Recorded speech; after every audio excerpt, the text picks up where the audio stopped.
Do you know how to stop a vampire from opening his mouth and sucking your blood? That's right, garlic. You eat a lot of garlic, and this recipe is perfect for preventing vampire attacks.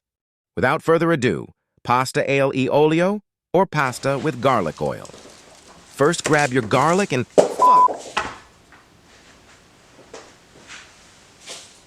Well, at least my floor is seasoned. Next, you'll need some pasta.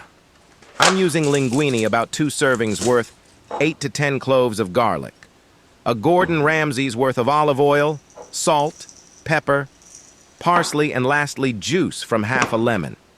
In total, you should have 7 ingredients.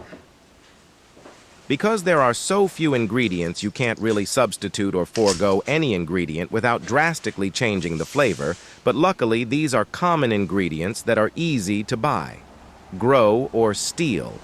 First, let's prep our garlic and parsley. This dish comes together quickly and is basically done once the pasta is finished cooking. So we need to make sure all of our ingredients are ready to go. With a little practice, you could make this in less than 10 minutes. So we're going to slice our garlic into little strips, then we're going to run our knife through the strips a few times. The garlic should still be fairly chunky. We don't want to dice it too fine because smaller cuts of garlic burn faster. Once the garlic is situated, let's prep the parsley, shave the tops off, removing any thick or chunky stems, then give it a rough chop, and now we're ready to start making this anti-vampire meal. Toss your pan on medium-low flame and then toss your pasta into boiling salt water. If you have Italian friends or family members you want to upset, feel free to break your pasta in half. Either way, once the pasta is done in around 8 to 10 minutes, this dish will be basically done. And remember to be careful when cooking pasta or this might happen to you. Also, don't add olive oil to the water. It doesn't really do anything. Once the pasta is cooking, add enough olive oil to make Gordon Ramsay blush. Let's get a close-up of that. Oh, yeah. Once Gordon's done staring in mesmerization, add your garlic. You shouldn't hear any sizzling noise, and if you see a lot or large bubbles, then your heat is too high.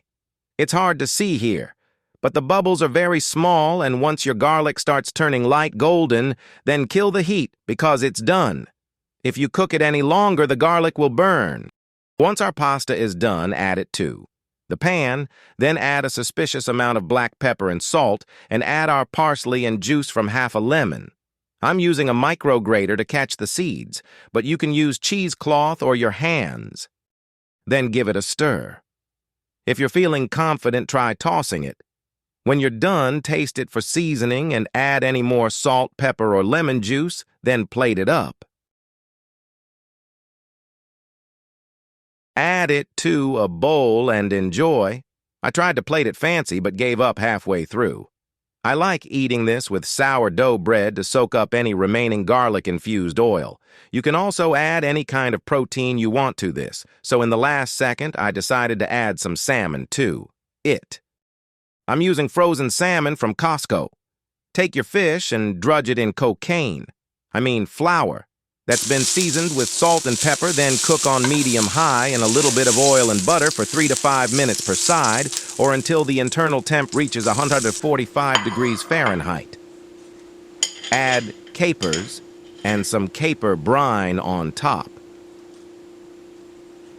I really like capers, so I'm pretty generous with them, but your salmon, your rules.